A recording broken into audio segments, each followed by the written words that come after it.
like you. I mean, I knew they were having trouble with this whole thing, but... Hey, David, check this out. Scott. Do you ever think about those 90s TV characters who vanished without a trace? Week after week, they filled our homes and shaped our memories, then disappeared like they were never there. Why does it still sting, not knowing what really happened to them? There was a time when you could not walk past a television on a Friday night without seeing the Winslows. Big-hearted family, loud laughs, lots of life lessons. But then one day, something weird happened.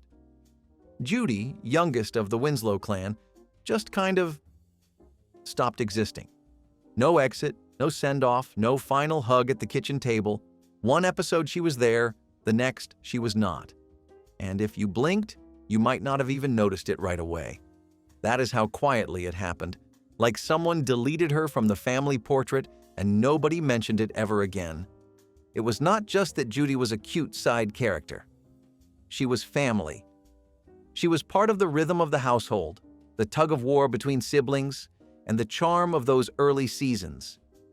She danced around in the background, cracked little jokes, and popped up with one-liners like every sitcom kid did back then. And yet, after season 4, she was gone.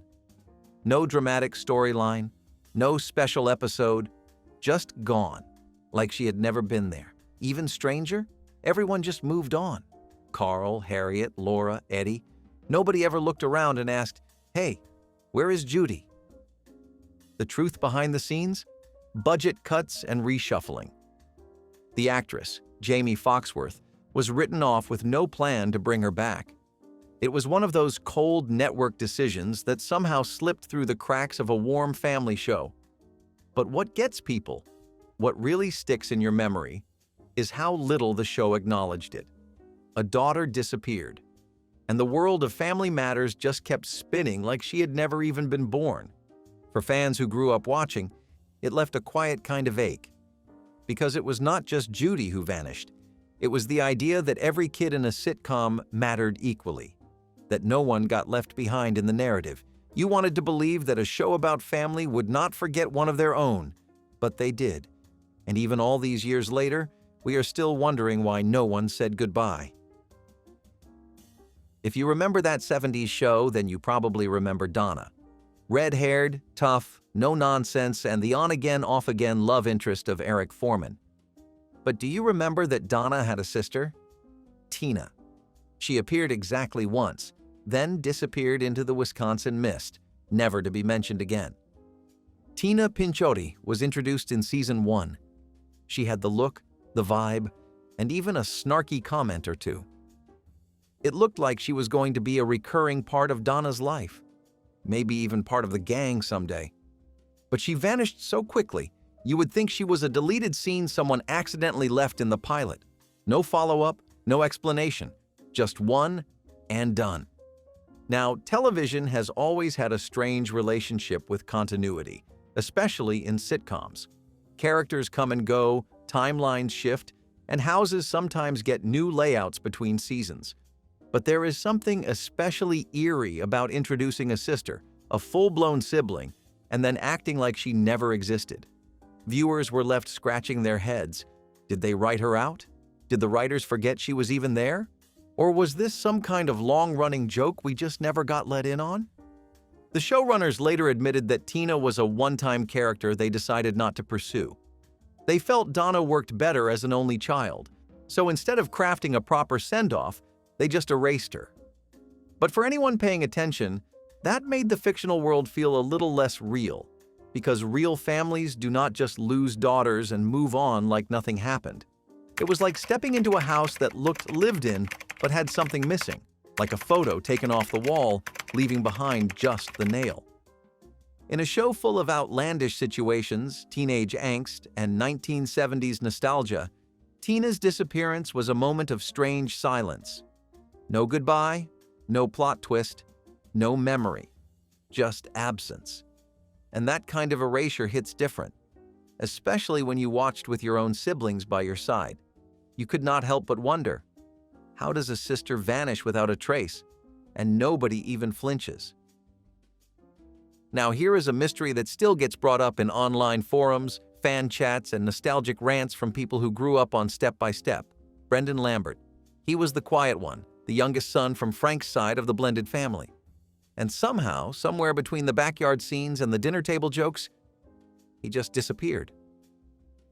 Brendan started off small, literally and narratively. He was the shy, sweet kid in the corner, a little quiet, but full of heart. He played the innocent foil to the louder, older kids, never the center of attention, but always part of the picture. Until he was not. In the final season of Step by Step, Brendan was nowhere to be found. No storyline, no mention. Just a silent goodbye that never got spoken out loud. And that silence, it was deafening. Especially for a show built on the idea of family unity. A show that opened every week with roller coasters and blended families learning to love each other. The very premise was about sticking together through the chaos, which made Brendan's vanishing act hit harder. Because he did not just walk off screen, he was quietly deleted from the idea of what that family was. There were rumors, of course, that the producers wanted to focus more on the teen characters, that they thought Brendan was too young to add much to the new storylines. But still, how do you just erase a kid? How do you expect viewers not to notice? Fans grew up with these characters, and while Brendan was never the wild one, never the star, he was a reminder that even the quiet ones matter, especially the quiet ones. To this day, people ask, what happened to Brendan Lambert? And not just behind the scenes. In the world of Step by Step, in that fictional Wisconsin household, where did the youngest son go? Why did nobody talk about him? It was one of the first times many young viewers realized that television, just like life, does not always give closure. If you ever watched Saved by the Bell and thought something felt off during the final season, you were not wrong. The vibe was different, characters were shuffled, and then out of nowhere, there was Tori Scott. Leather jacket, motorcycle, and a whole new energy. She was cool, confident, and completely unlike anyone else at Bayside. For a brief moment, it looked like she was going to change everything. She even dated Zach Morris. Then, poof, gone. Like she had never ridden down the hallway on her bike to begin with. Tori showed up after fan favorites Kelly and Jesse were suddenly missing. Behind the scenes, it was a contract issue, but for viewers, it was confusing. Instead of explaining their absence, the show just introduced Tori midstream, as if she had always been part of the gang. She went to school with them, laughed with them, had heart-to-hearts by the lockers. Then, just as fast, she vanished. And when Kelly and Jesse came back for the graduation episode, nobody mentioned Tori again. Not once. It was like she existed in a completely different timeline. A Saved by the Bell-side universe that the show never acknowledged again, which is wild considering she had real screen time, multiple episodes, a romantic arc, friendships, all of it quietly erased like chalk on a board. And you have to wonder, how did that feel for people watching week after week? You get invested in someone. You think, okay, here's the new girl. Let's see where this goes. And then, nothing. What stings most is how the show treated her like a plug-in, a placeholder. But Tori was not just a filler character. She had a distinct personality. She challenged Zach. She was bold in ways that stood out even in a show full of big personalities. And just when you thought she might settle in as a permanent part of the crew, the curtain closed without a word. No goodbye, no send-off, not even a passing mention. The way she disappeared felt like someone had pressed undo on a whole storyline. So when fans talk about characters who vanished without a trace, Tori is at the top of that list. Not because she was there the longest, but because she was there just long enough to make you care. Some disappearances are dramatic, some are tragic, and some are so casual that you do not even notice until much later. That is how it was with Sarah Spooner from The King of Queens. She was there in the beginning, Carrie's younger sister, played by Lisa Riefel. She lived with Doug and Carrie. She had a few jokes, a few moments, a few awkward interactions. Then she was gone. Quietly, permanently, and without a single line of explanation. She was introduced in the pilot as a struggling actress trying to find her way in life. The setup made sense. She was young, a bit flaky, and easy to play off of Doug's cluelessness and Carrie's edge. At first, you assumed she would be part of the formula. A third voice in the apartment, the sister-in-law whose life added some chaos to the domestic routine. But after only a handful of episodes, she just stopped being part of the show. No storyline, no exit, nothing. The writers did not even try to explain it. Later, they basically rewrote the Spooner family history. Carrie was suddenly an only child. Arthur Spooner, played by Jerry Stiller, became the third person in the house instead. And Sarah? She was just quietly erased. No one mourned her, no one missed her. It was as if she had never existed. And that is what makes her disappearance so unsettling. It was not loud or messy, it was clean. Too clean. Like she was a placeholder until they figured out what show they were really making. And to be fair, once Arthur moved in full-time, the dynamic clicked. But still, there is something strange about watching early episodes where Sarah is in the room, then watching later seasons where her name is not even remembered. Some fans chalk it up to growing pains. The show was finding its rhythm, they say, but when someone plays a family member in a sitcom, even just for a few episodes, you expect some kind of resolution. Something to tie it off. A move to another city. A new job. Even a breakup with the audience. But Sarah Spooner got none of that. She is the kind of vanished character that only longtime viewers remember, the kind that makes you question your own memory. Wait, didn't Carrie have a sister? You did not imagine it. She was real, just not for very long. If you remember the early days of Beverly Hills, 90210, then you remember David Silver's awkward best friend, Scott Scanlan. Cowboy hats, bad dance moves, and way too much nervous energy. He was the oddball. The outsider trying to fit in with the cool kids. And even though he never quite did, he was still part of the original crew. Until one of the show's most shocking and final disappearances. Scott was written off the show in a way that few other characters ever were. Not with a goodbye, not with a move to another town, but with a tragic on-screen death. During his own birthday party while showing off his dad's gun, he accidentally shot himself. Just like that, he was gone. No long goodbye, no chance for redemption, just a single mistake and an abrupt, permanent exit. The scene was jarring, not just because of the violence, but because of how final it was.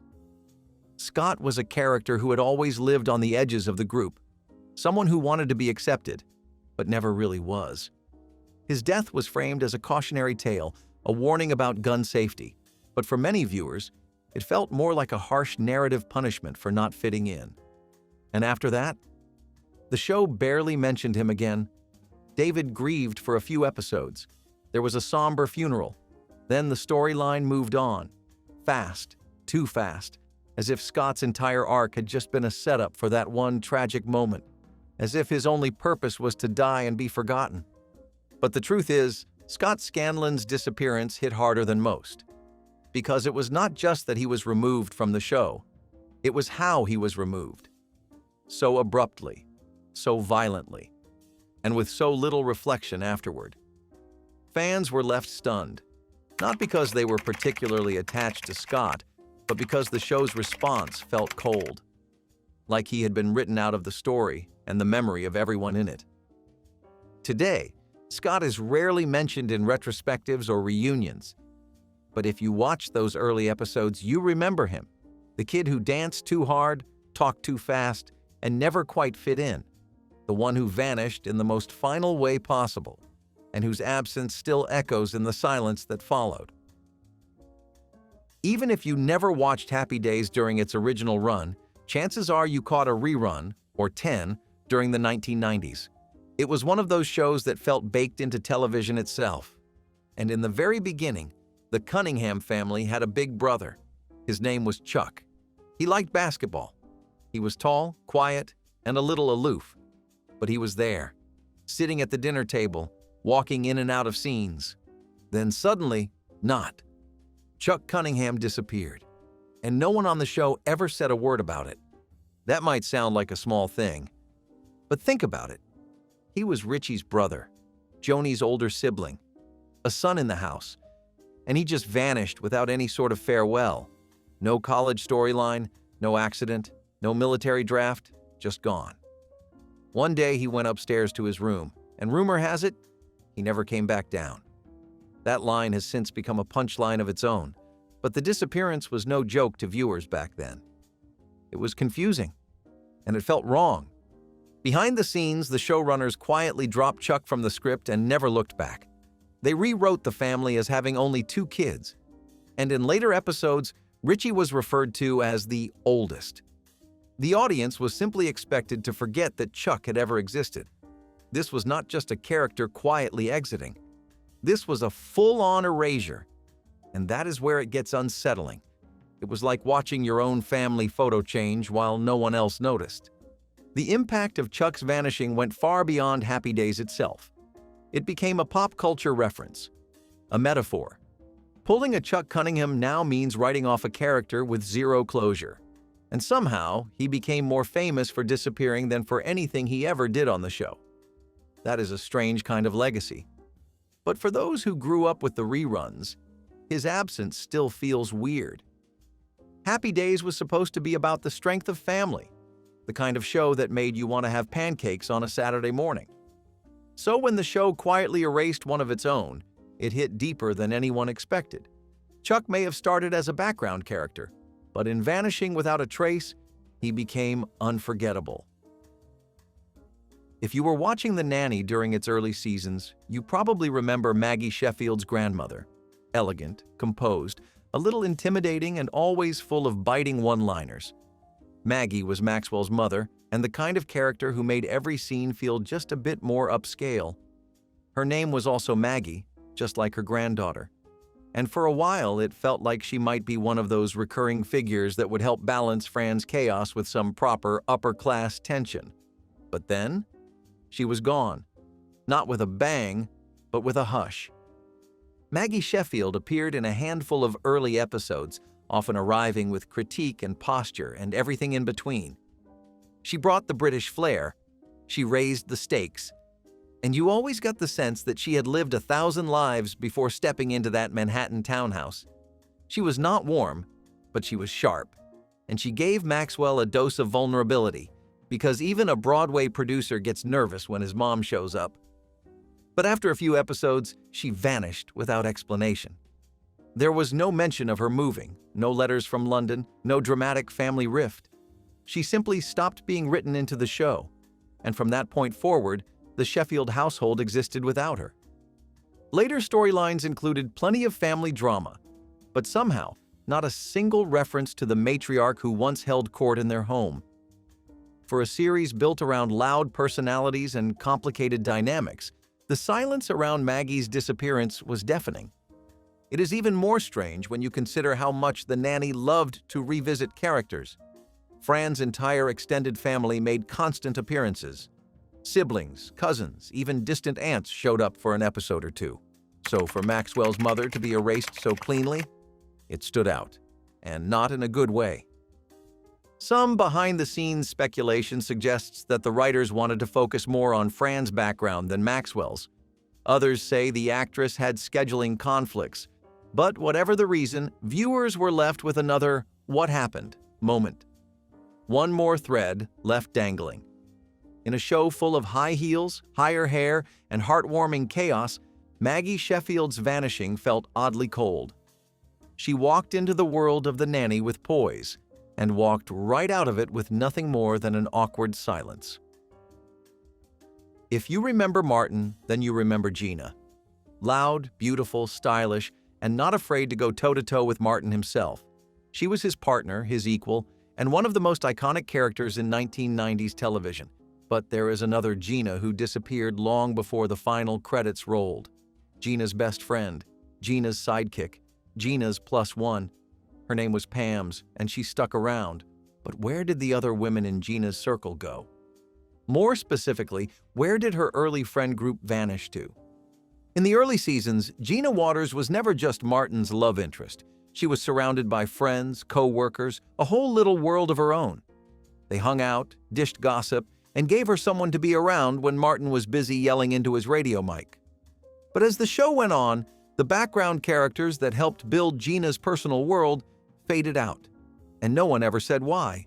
Some simply stopped showing up. Others were written off with one-liners that barely stuck. But the biggest void was when Gina herself started pulling back.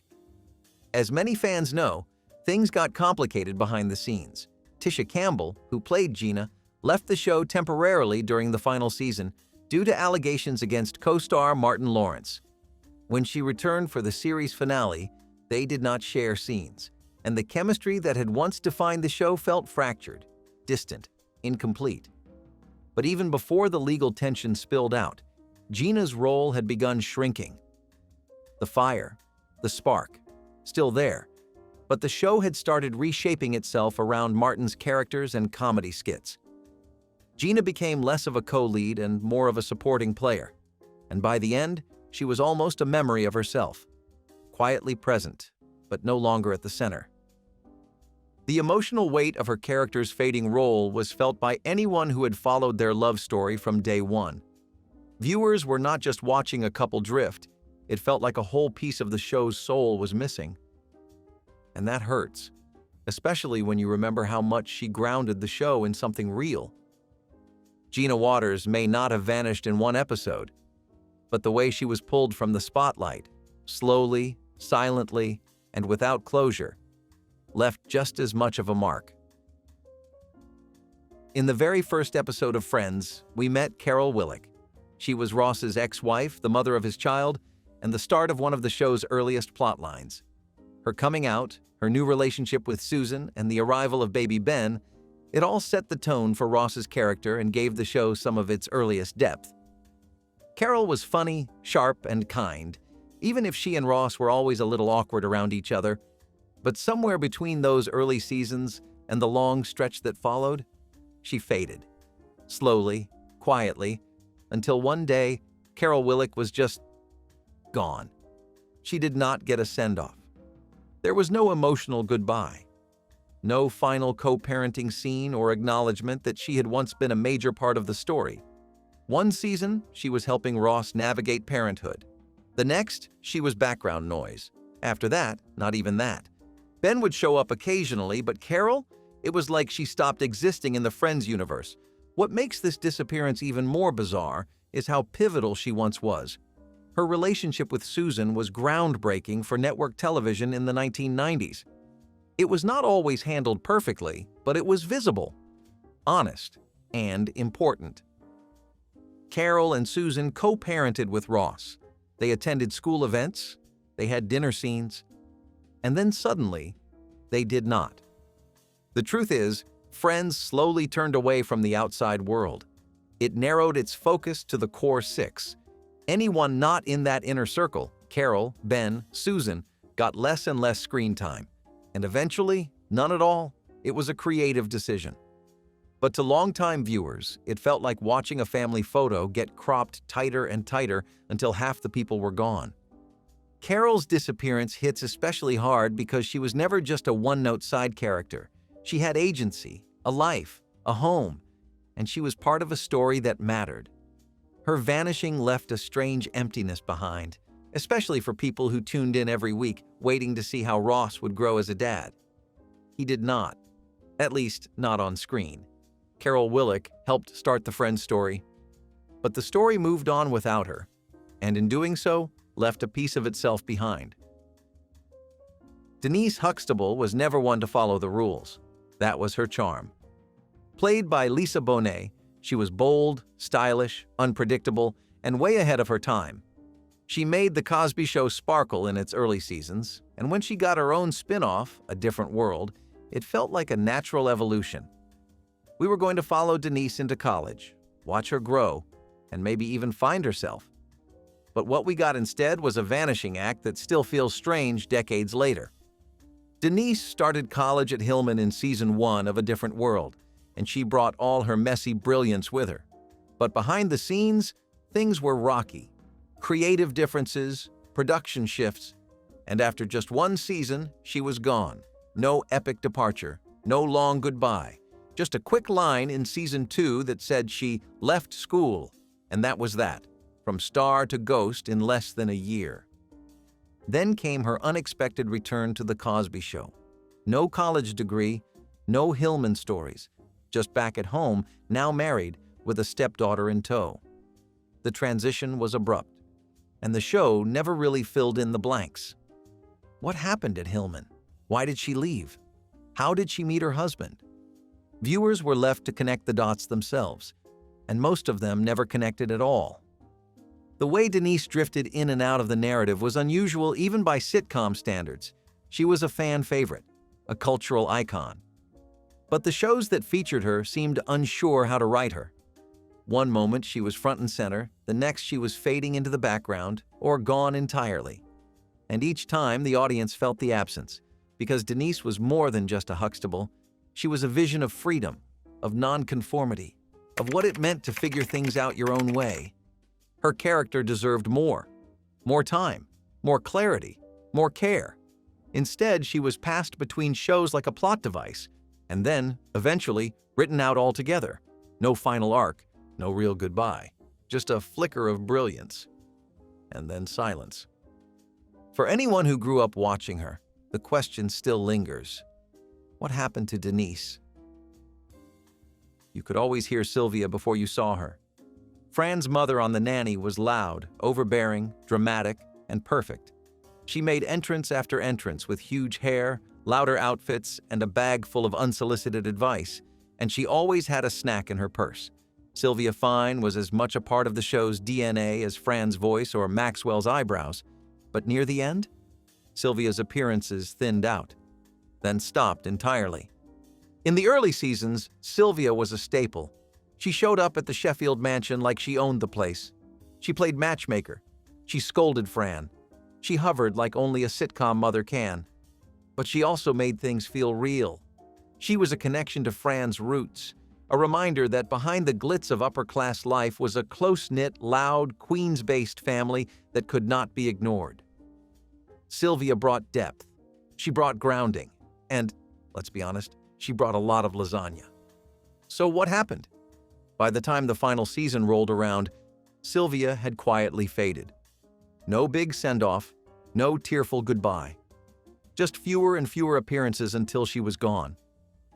For longtime fans, it was jarring. This was not just a side character. She was the mother. She had built-in chemistry with everyone. She filled every scene she was in. And then suddenly, nothing. Part of it was real-life scheduling. Actress Renee Taylor had other commitments. But on the show itself, no explanation was given. Fran was still planning weddings and raising kids, but Sylvia was nowhere to be seen. Not even at major life moments where her presence would have made sense. It felt off, unfinished. The worst part? Her disappearance left Fran without her mirror.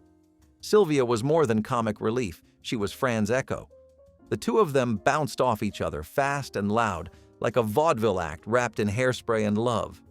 Without Sylvia, Fran's world felt a little too polished, a little too far from Flushing. Fans still ask about it. Where did Sylvia go? And not because they want a spin-off, but because they felt her absence. The same way you notice when someone's seat is suddenly empty at the table. Sylvia Fine came in strong. She made us laugh. She made us wince. She reminded us of our own mothers. And when she left, we felt it. If you watched the first season of Boy Meets World, you probably remember Eric Matthews as the cool older brother. He was smooth, level-headed, and often gave Corey decent advice, sometimes better than what the parents had to offer. He was a teenager with charm and a full emotional range. But by the time the show hit its stride, that version of Eric was gone. Not recast, just rewritten into someone unrecognizable. Slowly but surely, Eric transformed into comic relief. Not just funny, but goofy, exaggerated, and eventually downright bizarre. The thoughtful big brother who once talked seriously about dating, grades, and responsibility was replaced by a human cartoon. And while fans still loved him, it was hard not to notice that something had vanished. The original Eric, the grounded one, was never seen again. There was no dramatic shift, no moment where the show explained his change. It just happened, gradually, over seasons.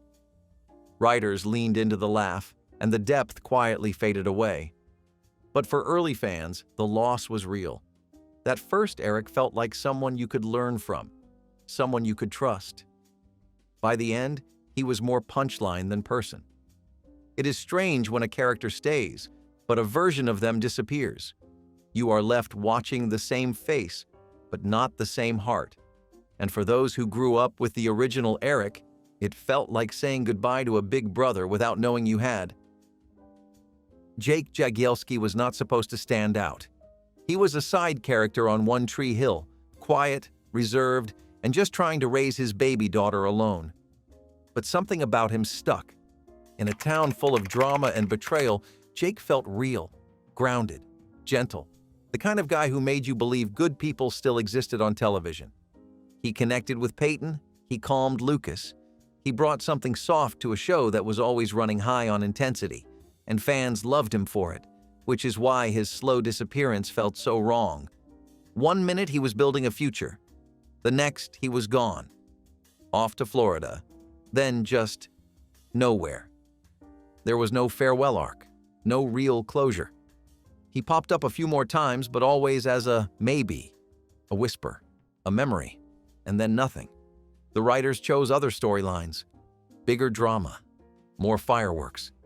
Jake did not fit that pace. But that is what made him special. He was the calm in the chaos, and when he left, something softer left with him. His exit was not loud. It was barely a ripple, but fans felt it all the same. Jake did not vanish with a bang. He just faded, like a good memory you did not get to keep. Super Train was a show that promised the future and delivered a train wreck. Literally. Picture this, a massive nuclear-powered train that had everything from gyms to swimming pools to full-blown nightclubs, speeding across America like a landlocked spaceship. It was NBC's answer to The Love Boat, except instead of a cruise, you were on rails. And instead of smooth sailing, it was a multi-million-dollar gamble that crashed and burned faster than anyone expected. The production budget was astronomical for its time, higher than anything else on television in 1979. They even built a giant set and miniature models for the train itself. But viewers, they just didn't show up.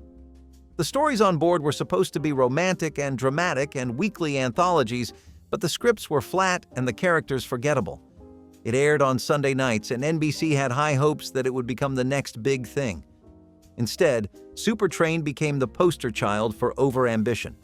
Critics tore it apart, and within a few months, it was gone. Still, for a show that failed so spectacularly, it left behind something rare. Footage that looks like retrofuturism exploded all over your screen. It's wild, lavish sets, bright lights, an entire casino inside a train. You cannot look away.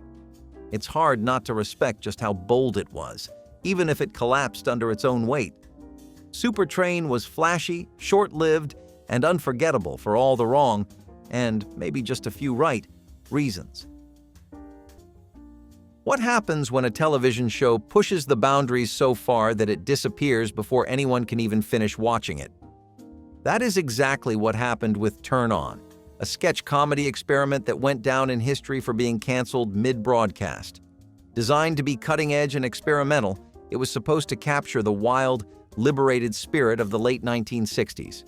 But what it delivered was an avalanche of rapid-fire, computer-paced sketches with no host, no breaks, and no laughs. Its minimalist set and jarring edits made viewers feel like they were trapped in a sterile, alien world. Jokes flew by so quickly and with such little coherence that audiences could barely understand them, let alone enjoy them. Affiliates were horrified. Several stations pulled the plug before the first episode ended. Sponsors backed out almost immediately. Viewer complaints flooded in, not just about the show's content, but about its tone, cold, clinical, and deeply unsettling. In a world still warmed by the Carol Burnett show and the comforting rhythm of variety television, Turnon felt like a slap to the face. The backlash was swift, and the show was pulled before a second episode could air. Some viewers today see it as misunderstood, even ahead of its time. one episode. That is all it took to become a television ghost story. It is not just forgotten, it is buried, a broadcast that collapsed in real time. There was something strange and beautiful about this show, like a bedtime story wrapped in a sitcom. Nanny and the Professor was about a mysterious English nanny named Phoebe Figolilli, who arrived out of nowhere to care for the chaotic household of Professor Everett and his 3 kids. She had an air of magic about her, never overt, never explained, but always understood. This was not a flashy show. There were no laugh tracks forcing you to find it funny, no obvious special effects screaming for attention.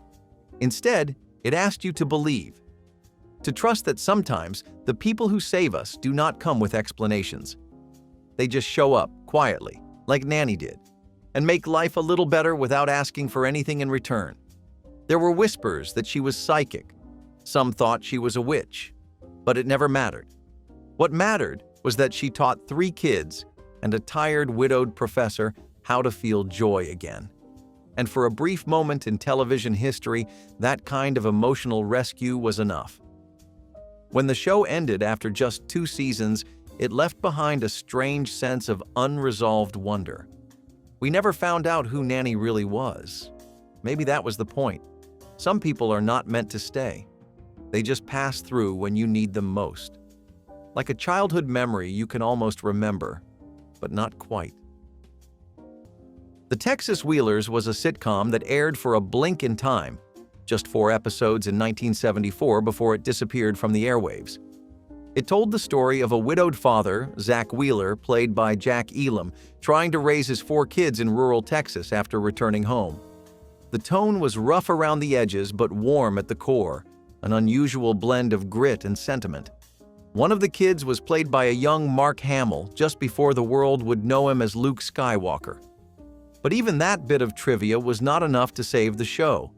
It premiered during a time when audiences were craving escapism, not slice-of-life realism wrapped in Southern grit. The laugh track felt out of place. The characters talked more than they joked. There was a quiet honesty in every scene, moments that felt like they came from someone's real life, not a writer's room. The show made no effort to dazzle or distract. It just wanted to sit with you and tell the truth. It was less about punchlines and more about pauses, silences, and hard-earned smiles. And instead of punchlines, there were long, quiet moments of reflection. Maybe too many. The Texas Wheelers did not fail because it was bad. It failed because it was honest. And in 1974, honest sitcoms did not get very far. But those who remember it remember something rare. A network show that tried to say something deeper under its dusty boots and denim jackets. It had an emotional backbone. It wanted to show how family bonds are messy, complicated, and not always tied together with a neat bow. Its cancellation felt like closing the book before the first chapter was over. Yet in those few episodes, there was something sincere, something that lingers, the kind of sincerity that could only be appreciated years later. Sometimes even the most absurd ideas make it to air. Holmes and YoYo was one of those shows, a buddy cop sitcom with a twist, the twist being that one of the detectives was a robot. Not just any robot, but one who constantly malfunctioned in ridiculous ways. He printed arrest reports from his chest. He beeped when nervous. He got magnetized at crime scenes and once even had a phone ring inside his stomach. It was meant to be charming, quirky, maybe even futuristic. But what viewers got was a surreal nightmare in sitcom form. The jokes were so forced they felt like they had been written by a machine, too. There was no rhythm, no warmth, and no real chemistry between the human and the android. Critics called it embarrassing. Audiences were baffled. And while children might have giggled at the silly gadgets, most adults changed the channel in quiet disbelief. Behind the scenes, there was desperation. The creators tried to patch things up, sharpen the humor, humanize the robot. But it was too late. The show aired just 13 episodes before it was pulled from the schedule. It left behind almost no cultural footprint. It is hard to believe it existed at all, but that is what makes it unforgettable in all the wrong ways. There was something sacred about 227, like a front porch conversation on a warm night that you did not want to end. It was not flashy. It did not need a catchphrase or an outrageous setting to keep your attention. It just gave you people, real people, laughing, arguing, leaning on each other through life's ordinary storms.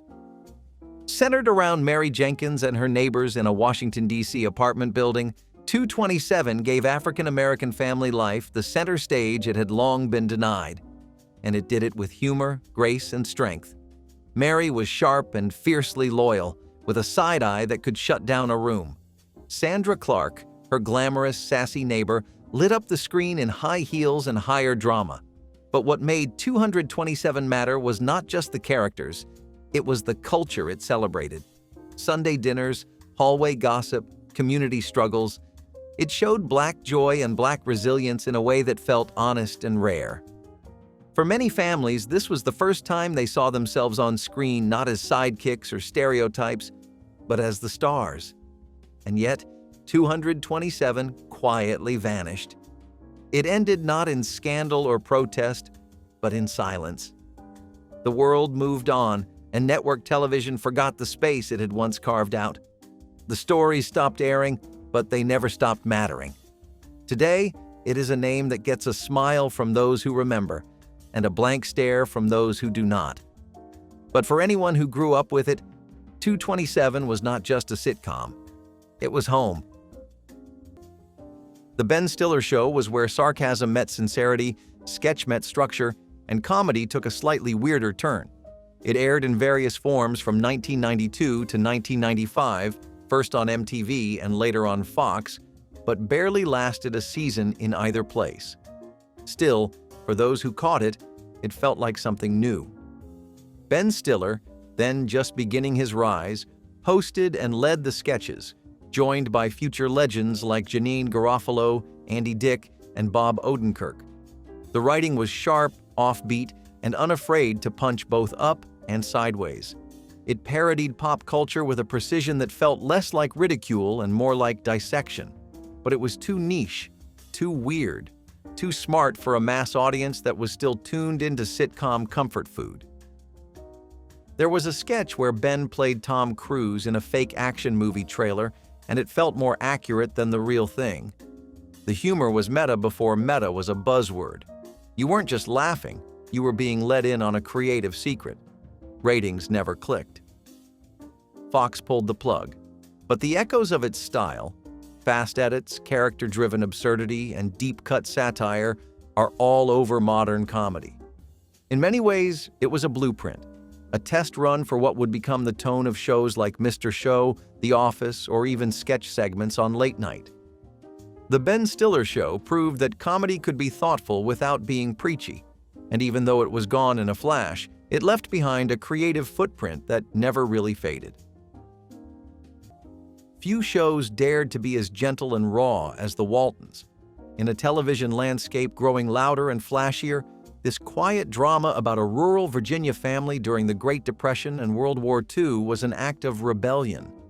It reminded us that the world did not need to be big to feel important. Watching the Waltons felt like returning to a house you never lived in but still knew by heart. The opening narration was a hug. The goodnight scenes at the end of each episode were a lullaby. The series followed the tight-knit Walton family, 7 children, 2 parents, 2 grandparents, and turned their small victories and heartaches into epic truths. When John Boy chased his dream of becoming a writer, when Mary Ellen faced life after loss, when the family sat around a dinner table with barely enough food but more than enough love, it was more than a story. It was a reflection. Somehow, a show about a family from another era became the emotional backbone of real families watching together in the 70s. But time is cruel. As new decades arrived, the Waltons faded. The world moved faster, and it stopped looking back. Now it exists mostly in boxed DVD sets and the whispered memories of people who remember what real family television used to feel like. They do not make shows like this anymore, because maybe they think we no longer need them. But the truth is, we do. Maybe now more than ever. You would think that turning one of the most successful comedies of all time into a television show would be a sure thing. but Delta House proved just how quickly lightning can escape the bottle. Based on the hit movie Animal House, this series tried to translate the chaos, raunch, and rebellion of the big screen into a weekly sitcom, only now under the watchful eye of network censors. And it showed. Gone were the wild parties, the edge, and the sense of danger.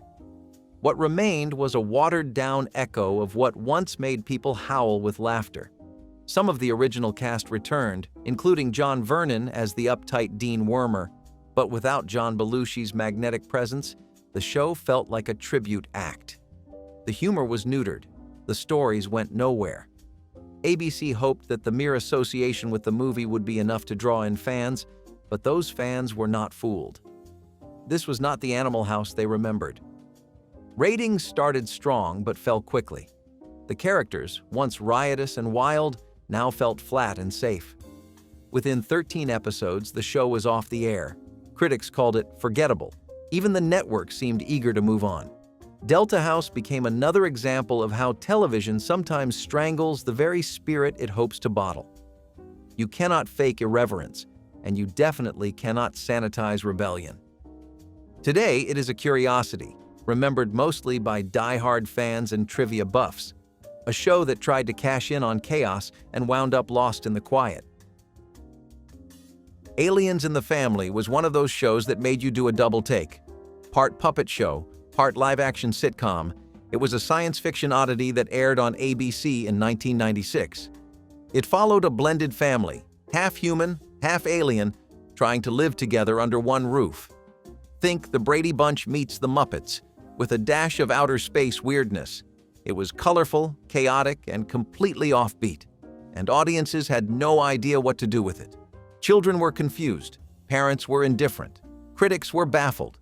The puppet characters, created by Jim Henson's Creature Shop, were impressive, but the tone of the show constantly bounced between wacky and heartfelt, never quite landing on either. One moment, you had alien dad jokes and slapstick burps, and the next, you had tearful lessons about acceptance and identity. It didn't just blur tones, it erased the lines completely. In doing so, it gave some kids their first glimpse of what it meant to feel different and still be loved. The jokes often missed. The emotional moments felt too strange to sink in. But under all the eccentricity was something unique, an attempt to talk about blended families, about difference and acceptance, through the lens of weird intergalactic humor. It was bold. Too bold, maybe. Only a handful of episodes aired before it was quietly pulled from the schedule. It has since become a punchline in weird TV retrospectives. But there is a generation of viewers who caught those few episodes, wide-eyed, wondering if they had imagined the whole thing. For them, it was not just bizarre, it was oddly touching. The show tried to say something about what makes a family, and how love looks different across space and species. Chicago, the 1920s, gangsters, speakeasies. You would think that kind of setting would give birth to something gritty, stylish, and unforgettable. Instead, we got the Chicago Teddy Bears, a sitcom that took the world of Prohibition and turned it into something utterly toothless. The show focused on a small-time tavern owner trying to stay afloat in a city teeming with organized crime, only none of it was ever scary or even remotely threatening. The tone was flat, the characters cartoonish, and the laughs minimal. It starred Dean Jones and John Banner, known for his role on Hogan's Heroes, but even their charm could not lift the show out of its weird identity crisis. Was it supposed to be satire? Farce? Historical comedy? No one seemed sure. The dialogue leaned heavily on outdated vaudeville routines, and every attempt at slapstick landed with a thud. The gangsters were more bumbling than menacing, and the plots felt stitched together from rejected drafts of better shows. CBS had hoped to capitalize on nostalgia for the Prohibition era, but viewers did not connect. Ratings were poor, critics were unimpressed, and after 13 episodes, the network pulled the plug. The Chicago Teddy Bears was quickly forgotten, overshadowed by bolder, smarter comedies that came later in the decade. It remains a curious misstep, proof that even an interesting setting and decent cast cannot save a show that never figures out what it wants to be. It had the costumes, the music, and the backdrop. What it lacked was a soul. This show was weird. Beautifully, unapologetically weird. The Adventures of Pete and Pete followed two red-headed brothers, both named Pete, through a suburban world that never quite behaved like it was supposed to.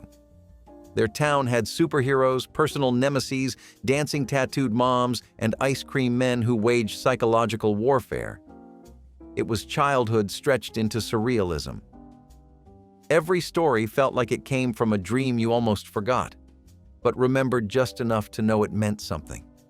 There were bike rides that felt like quests, songs that seemed to change time, and friendships that dug deep into the soul.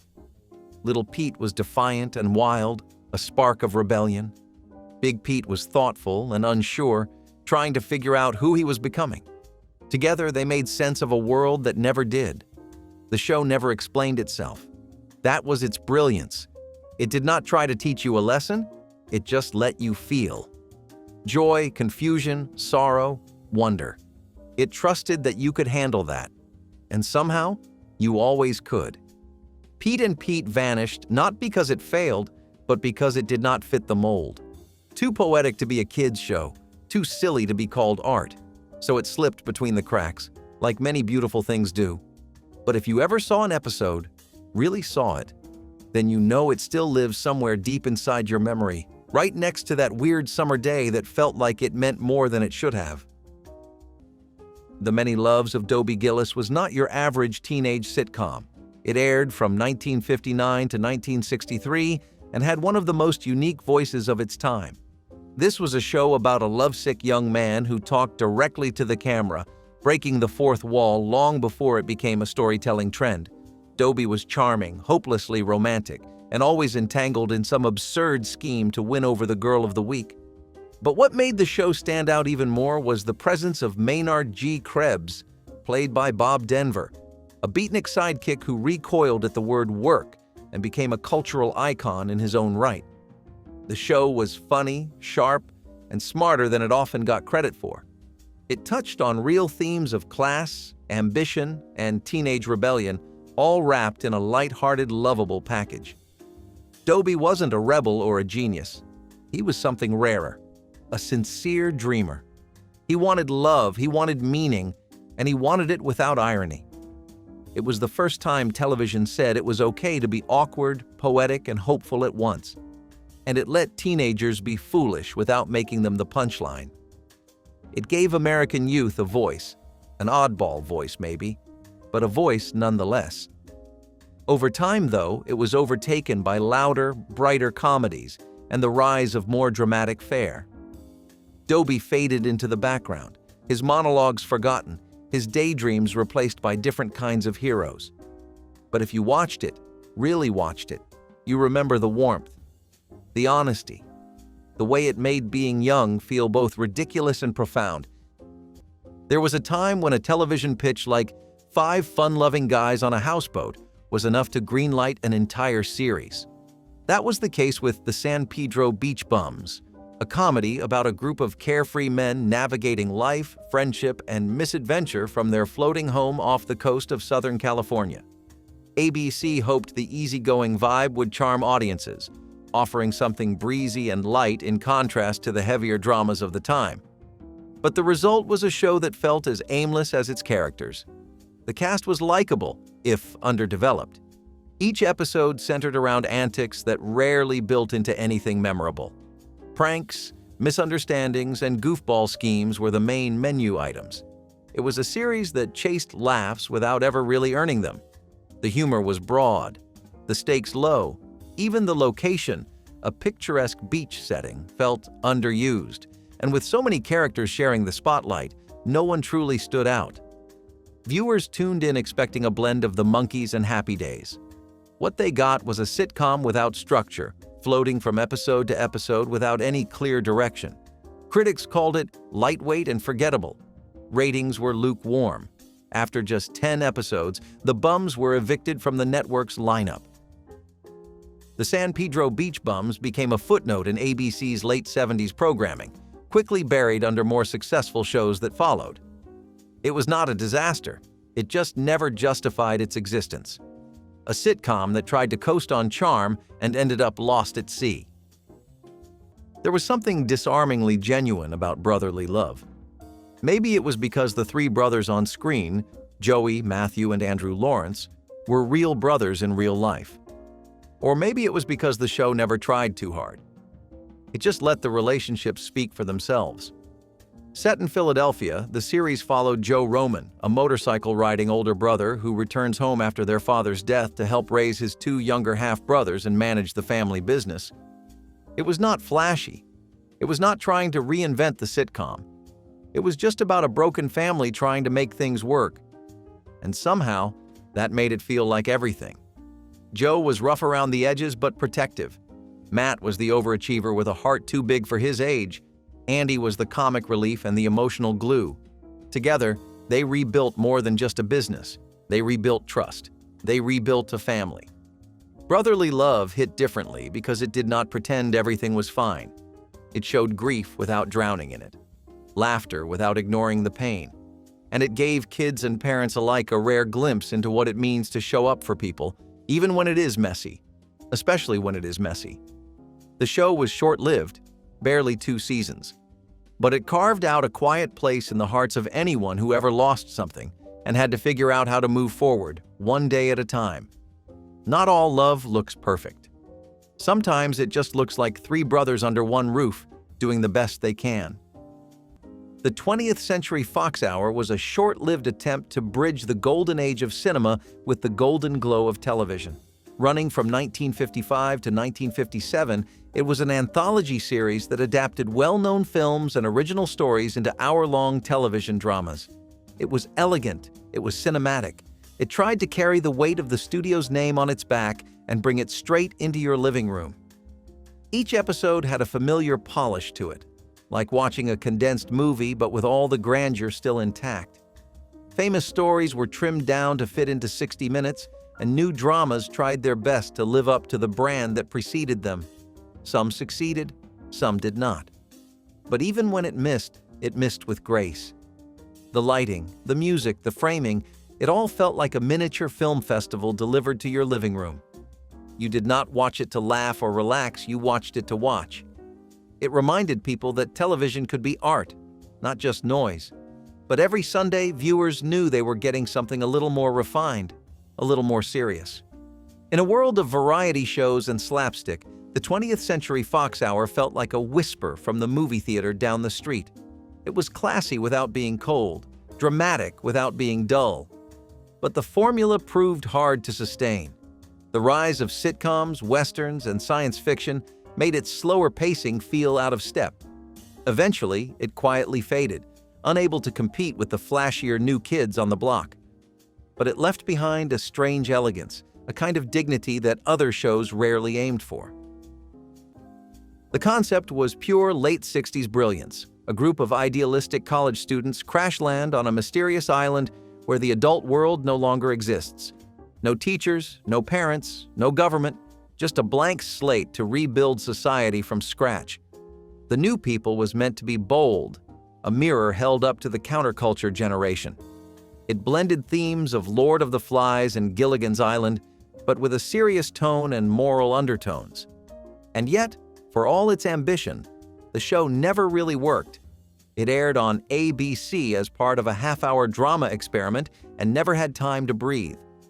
Episodes felt rushed, ideas half-formed. The writing wrestled with big questions: freedom, power, equality, but the characters remained shallow and their struggles felt like debates rather than drama. The sets were plain, the stakes low. Viewers tuned in out of curiosity but quickly lost interest. Ratings sagged. The network gave it 17 episodes, but the cultural revolution it wanted to ignite never came. What should have been groundbreaking ended up feeling like a lecture. Even the cast, filled with fresh-faced newcomers, seemed lost in the tone shifts. There was potential in every frame, but no spark, no urgency, no heart. Today, The New People is more a forgotten experiment than a failure, one of those rare shows where the premise outshined every part of the execution, a utopia left unexplored, a generation's voice that never found the right words. Sometimes a show does not just entertain, It teaches you how to believe in your own voice. Ghostwriter was like that. It was a mystery series for kids, but it hit deeper than most adult shows dared. Set in Brooklyn, the series followed a diverse group of young friends who solved real mysteries with the help of a ghost, one who could only communicate through written words. He was not scary. He was not loud. He was a presence, a guide, a friend.